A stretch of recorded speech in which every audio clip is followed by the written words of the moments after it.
আসসালামু আলাইকুম প্রিয় দর্শক। আজকে আমরা আলোচনা করব একটি ফজিলতপূর্ণ হাদিস। হাদিসটি হলো, কোন সময় প্রতি কদমে 1 বছরের নফল নামাজ ও রোজা নেকি হয়? উত্তর, নবী করিম সাল্লাল্লাহু আলাইহি সাল্লাম ইরশাদ করেন, যে ব্যক্তি জুমার দিন 1. ভালোভাবে জামা কাপড় ধুইবে, 2. উত্তম রূপে গোসল করবে, 3. সবার আগে মসজিদে যাবে, 4. পায়ে হেঁটে যাবে, 5. ইমামের কাছাকাছি বসবে, 6. মনোযোগ সহকারে খুতবা শুনবে, 7. কোনো কথাবার্তা বলবে না।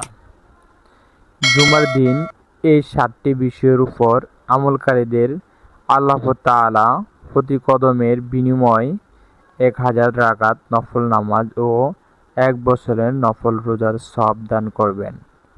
তিরমিজি, আবু দাউদ, ইবনে মাজাহ ও মিশকাত শরীফের হাদিস।